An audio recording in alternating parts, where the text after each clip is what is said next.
여러분 안녕하십니까? 저는 충청대 경찰행정과 김상혜 교수입니다. 이번 영상에서는 경찰 상식 시리즈 두 번째 경찰의 총기 사용 실태와 개선 방안 문제를 다뤄보겠습니다.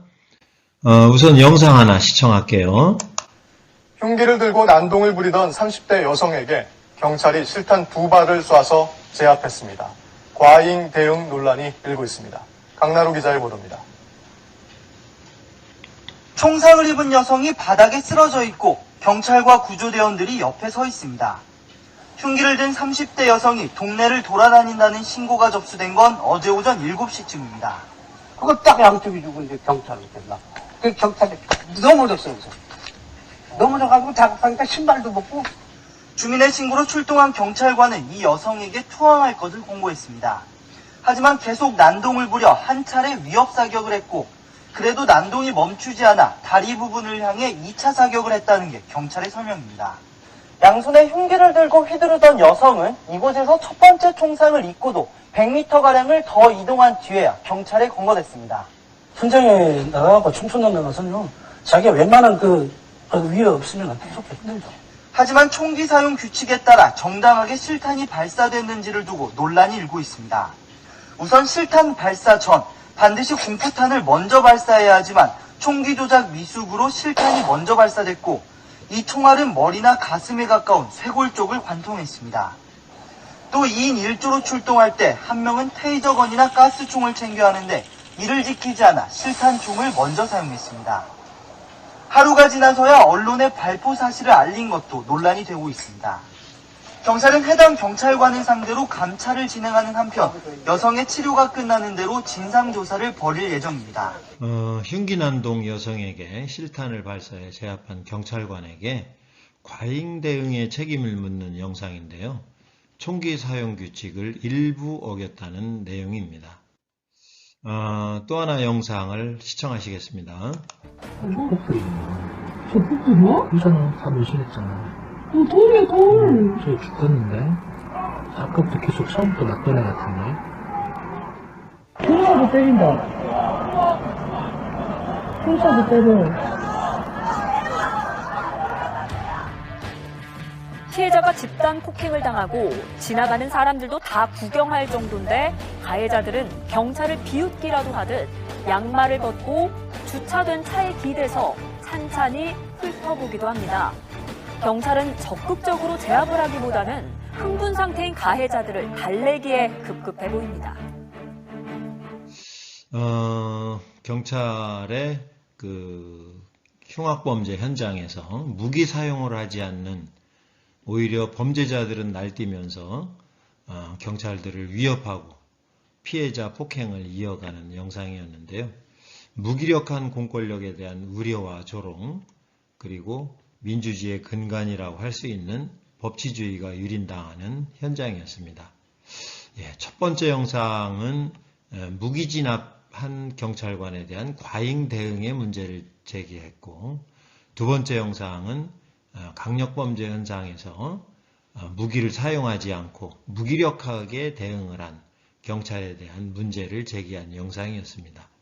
그렇다면 이 강력범죄의 현장에서 경찰의 무기 사용 규정은 어떤지 한번 살펴보도록 하겠습니다.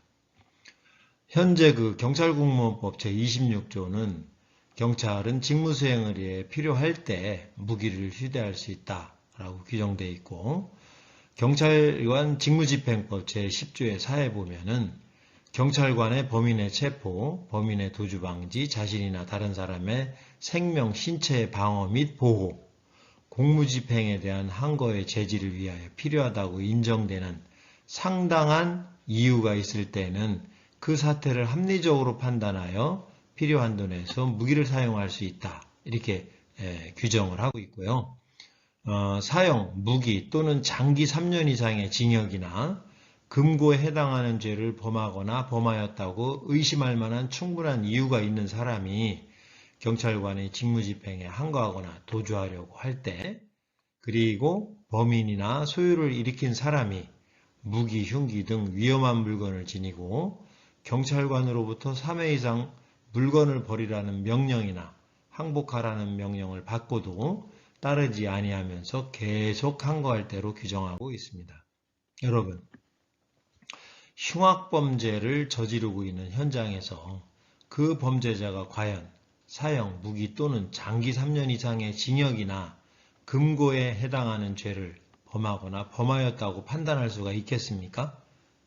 이 긴급하고 위험한 상황에서 상당한 이유라든가 합리적으로 판단하여 필요한 돈의 등과 같은 모호한 개념을 채택하고 있어서 어떤 경우가 상당한 이유에 해당하는지는 결국 법원의 판단으로 갈려진다는 것입니다. 그렇다면 법원은 어떤 요건을 가지고 판단을 할까요? 첫째, 현장 상황을 합리적으로 판단했느냐? 둘째, 무기 사용에 충분한 이유가 있었느냐? 셋째, 최소 범위 내에서 사용했느냐? 넷째, 다른 방법은 없었느냐? 등입니다. 특히 권총의 경우는 범죄자의 다리만 조준하도록 되어 있고 등이 보이면 사용이 금지되어 있습니다. 이러한 법적 문제점으로 인해 2018년 울산 배송방의 택배 노조원에게 테이저건을 발사한 사건과 2020년 서울 홍대 부근에서 난동을 부리던 외국인 테이저건으로 진압한 사건이 해당 경찰관에게 내부 징계와 법적 책임을 피할 수가 없었습니다. 2015년 치안정책연구소가 외근 경찰관을 상대로 한 설문에서 급박한 상황에서 총기를 기피하는 이유는 무엇이냐는 설문에 첫째, 엄격한 총기 사용 규칙, 둘째, 법원의 판례, 셋째, 내부 징계 탓으로 응답한 비율이 97.6%에 해당했습니다.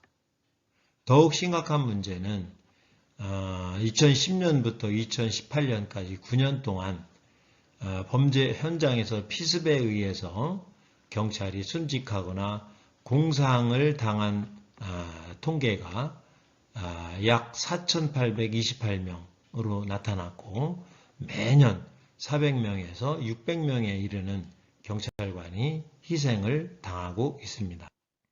여러분, 경찰관은 곧 국가이자 공권력의 상징입니다. 이러한 경찰관들이 엄청난 피해를 본다는 것은 법치국가에서는 있을 수 없는 일입니다. 김현태 고려대 교수도 경찰의 총기 사용이 문제가 되는 것은 법률 규정의 불명확성이라고 하면서 경찰관이 무기 사용 여부를 쉽게 판단할 수 있도록 관련 규정을 구체화해야 한다고 지적했고, 현행 경찰의 무기 사용 규정은 헌법상 법치국가 원리에 반하는 것이라고 하였습니다. 사실 경찰관이 무기 사용의 법적 요건을 판단할 시간은 단 몇 초에 불과합니다. 그 긴박한 상황에 상당한 이유와 합리적 판단을 한다는 것은 거의 불가능하다는 것이죠. 이러한 복잡한 문제 중에 현행 총기 사용 규정을 보다 더 명확하게 하고 국민들에 대한 공권력의 우려와 공분을 해소하고 경찰 내부의 자성과 개선 목소리를 반영해서 경찰청은 2018년 7월 1일부터 제도 개선 작업에 들어갔는데요. 2018년 12월 경찰의 무기 사용 요건을 보다 더 구체화한 새로운 가이드라인이 만들어졌는데요. 용어가 쉽고 평이하게 대체되었습니다. 우선 테이저건의 경우 경찰의 제지를 무시하고 상대방이나 경찰관에게 주먹질, 발길질, 나무 막대기 같은 타격 무기를 휘두를 경우로 정해졌고, 권총의 경우는 공기총, 엽총, 사제권총, 칼, 도끼, 낫, 망치, 쇠파이프 등을 들었을 때나 목을 세게 누르거나 무차별 폭행을 가했을 때로 규정했습니다. 향후 과제입니다. 이러한 법 규정의 단순화, 용의화뿐만 아니라 경찰관의 불법적 무기 오남용은 근절되어야 하지만 선량한 시민의 생명과 안전을 위협하고 민주주의를 근간이라고 할 수 있는 법치주의를 문란하게 하는 범죄자에게는 압도적 무력 사용이 정당해져야 된다고 생각합니다. 마무리하겠습니다. 여러분 영화나 드라마에서 뉴욕 경찰이나 LA 경찰의 무시무시한 공권력 집행 현장을 보셨을 것입니다.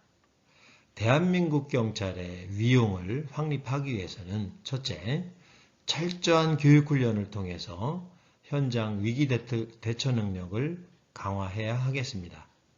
법 규정을 철저히 준수하면서도 상황별 맞춤 대응 역량을 강화하고 정밀한 사격 능력을 길러야 하겠습니다. 두 번째는 추가적인 법 규정의 강화입니다.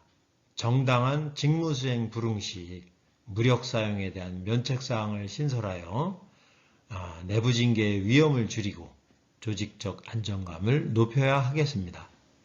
공무집행 방해사범에 대한 처벌 수위를 높여 공권력 경시 현상을 근절해야 하겠습니다. 네, 여러분 이 두 개의 사진이 보이시죠? 이것은 저희 경찰행정학과의 모의 사격장 실습실 공사 장면입니다.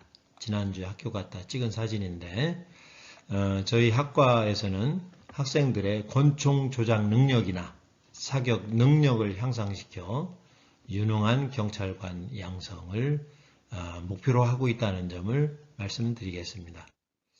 여러분 긴 영상 함께 해주셔서 고맙고요. 다음 시간에 또 뵙겠습니다. 여러분 감사합니다.